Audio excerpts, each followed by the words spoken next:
Rain hammered the glass as Miles Carter, widowed CEO and father of one, signed the last check at a midtown charity dinner. He had 15 minutes to reach his daughter's recital, and the fastest path was the service corridor to the alley.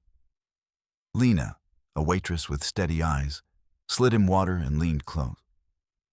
"Don't go out that door." Miles eyed the glowing exit. His driver waited on the curb. The alley would cut his time in half. Why? "Because a camera crew and a process server are waiting," she murmured. "They want you on tape dodging a custody petition." His throat went dry. Gavin Pierce, his rival, had been hunting the board's swing votes. A scandal would hand them over. Miles checked his watch, rain streaking the window. "My daughter starts in 20. "Then take the long way," Lena said. "If I'm wrong, fire me. If I'm right, you'll thank me." The handle on the service door rattled. Voices rose. Footsteps closed in. Miles had seconds to choose: the trap outside or the stranger who just rewrote his night. "Before we start, tell us in the comments, where are you watching from?" Miles didn't like being led. He liked leading, schedules stacked to the minute. But when Lena tilted her chin toward the ballroom doors and whispered, "Left now," his feet moved before pride could argue. They slipped into the service corridor, bright steel and steam. Dishwashers roared, carts rattled, chefs barked orders. Lena moved like she owned the maze. Miles kept pace, one hand on the phone he'd left open for one caller only: his daughter, Ava. Behind them, the service door thudded. Men's voices, too calm. "Mr. Carter, a moment?" "Identify yourselves," Miles called without turning. "Family Services," a man replied lightly. "Simple questions." Lena's jaw tightened. "Keep walking." They cut past a prep table. A line cook glanced up, recognized Miles, and fumbled his knife. "If a petition existed, my counsel would know," Miles said. "Your counsel was called home 30 minutes ago," Lena said, pushing through a heavy door into a stairwell. "By a fake emergency text." "How do you know?" "I heard the man who sent it," she said. Brown suit, windproof voice, told a cameraman, "If the single dad CEO stonewalls kids' services, that's the shot."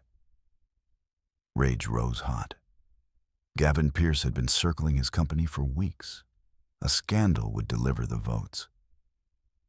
On B1, the stairwell opened to a detergent-cold vestibule. Through the window, an idling van waited in the alley. A cameraman checked batteries. Another man hugged a plastic folder. "You were right," Miles said. "Wrong would have been better," Lena replied. "Loading dock." They doubled back, climbed toward a sign. "Deliveries, level 2. A guard watched a tiny TV. Lena gave him a routine smile and lifted a clipboard. "Ice shipment's late," she said, already moving. He frowned, then waved them through. "Who are you?" Miles asked. "Waitress who listens," she said. "I warned your driver to move the sedan to 47th.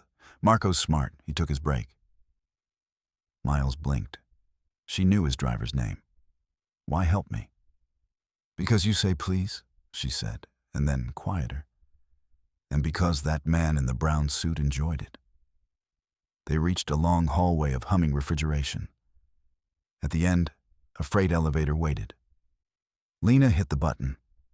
Nothing. She hit it again. Gears clanked above. Footsteps scraped behind them. The calm voice returned, closer. "Mr. Carter, avoiding contact won't help." Miles stood between Lena and the sound. "You're not Family Services." A small laugh. "Tonight, I'm whatever you need me to be."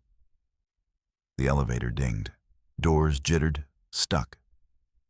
Lena pried at the seam with a butter knife palmed from her apron. "Come on." The footsteps broke into a run. Hands reached, too late. They squeezed in. The doors slammed. A smirking face flashed through the gap. The car climbed, shuddering. We cut through the mezzanine, then 47th, Lena said. The elevator lurched and stopped between floors. Lights flickered, died. An intercom crackled. Gavin Pierce's cool voice filled the box. Miles, let's discuss custody and Carter and West before you do anything reckless. Miles's pulse drummed. You cut the power? Power is a perspective, Gavin said. Here's mine. Sign a temporary guardianship consent acknowledging your schedule challenges. I hand tonight's footage to no one. Tomorrow, our shareholders learn you're prudent. Or, paper rustled.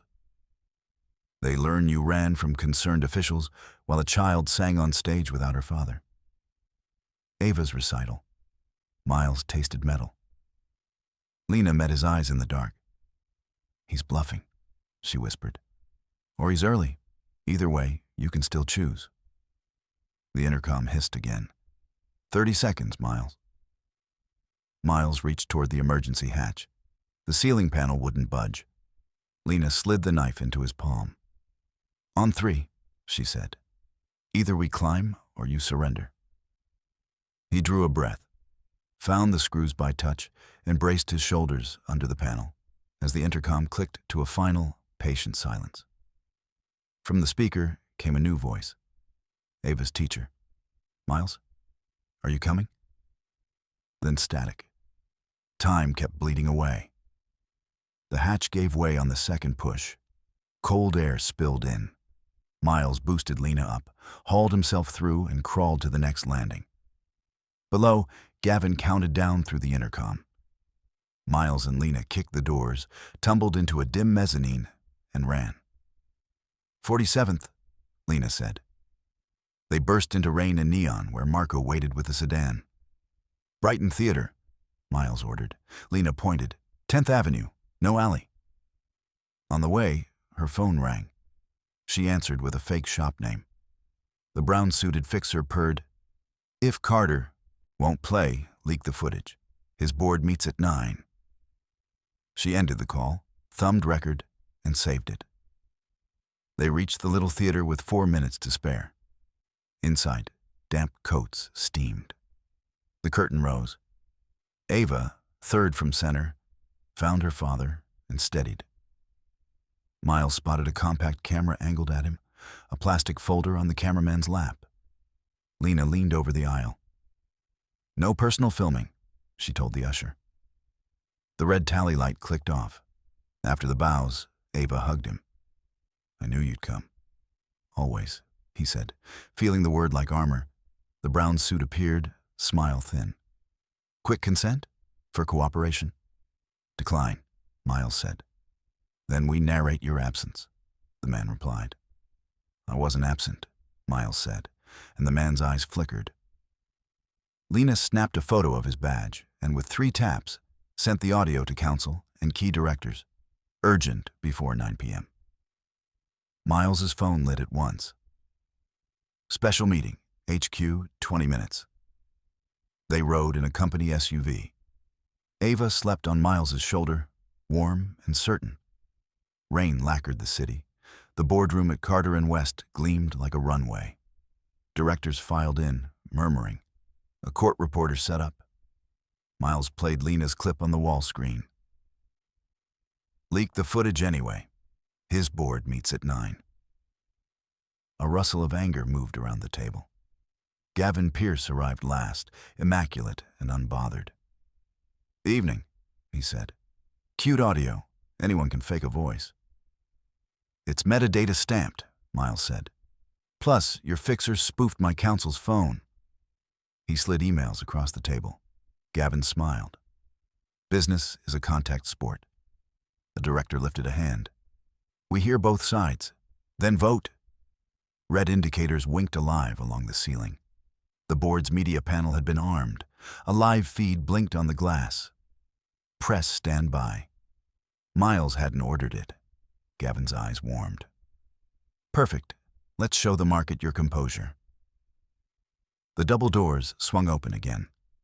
2 city investigators held up badges and a sealed envelope. Mr. Pierce, The senior one said. "We need to speak with you about coercion and an attempted custody fraud." Chairs scraped. Gavin didn't flinch. "Or we speak," he said smoothly, reaching into his briefcase, "about Carter's admission of parental unavailability." He lifted a document. The heading flashed in bold, "Temporary Guardianship Consent." Several directors inhaled at once. Miles felt cold, then hot. "I never signed that." Gavin's smile sharpened. "You did tonight. Witnessed." He angled the page toward the room. A signature that looked like Miles's gleamed under the lights. Lena stepped forward. "That's forged." Gavin's gaze slid past her to the live feed panel. Red dots brightened, cameras going live. "Board," he said, voice honeyed. "Shall we invite transparency?" The investigators moved closer. "Sir, put the document down." Gavin pivoted toward the head of the table instead, laying the paper like a trophy. Miles stared at the ink that pretended to be his promise. The room held its breath as every camera light in the ceiling clicked to solid red. The media wall blinked from standby to live. Network A, Network B, Network C. On the glass, a delay preview showed Miles, Lena at his shoulder, the investigators at the door. Gavin's document front and center. One director whispered, "This is catastrophic." Miles set hands on the table to stop their shaking. Lena touched the phone in her pocket, a file queued and mouthed, "Trust me." "Now." Lena lifted her hand so the cameras would catch it. "For the record," she said, steady, "I'm Lena Brooks, waitress. Mr. Pierce's fixer tried to stage footage to smear Mr. Carter before this vote." She tapped her phone, and he said this. Audio rolled, time stamped, the brown suit ordering a leak, then a spoofed council text. The glass showed captions crawling beneath their reflected faces. Gavin kept smiling. "Illegally obtained." The senior investigator shook his head. "Recorded in public during an attempt to manufacture evidence." "You may have my phone," Lena said, handing it over. Gavin tapped the consent. "Even if your fairy tale holds, Carter signed." He gestured, and the brown suit entered, damp and pale. The investigator opened a sealed envelope. "We reviewed mezzanine cameras on the way up." He slid stills across the table, Miles and Lena prying the elevator, the brown suit waving a blank page at a lens, timestamps before the recital. "Your witnessed signature predates access," he said. The court reporter's keys clattered. Miles studied the ink, saw the wrong curl on the R. "Call a vote." Gavin pitched his voice to the cameras. "Directors, consider your duty. I offer stability and a market bounce. He offers sentiment and a school play." The audit chair stood. "I move we refer Mr. Pierce's conduct to authorities, reaffirm Mr. Carter as CEO, and form an employee oversight committee." "Second," another director said. "Discussion?" asked the chair. A quiet director lifted her hand. "I watched tonight. I'm ready to vote." Hands rose around the table. The chair counted. "Motion carries." The investigators turned to Gavin. "Sir, you'll come with us." Gavin glanced at the dead red cameras, then at Miles. "This isn't over." "It is for tonight," Miles said. As Gavin and the brown suit were escorted out, feeds faded and breath returned to the room.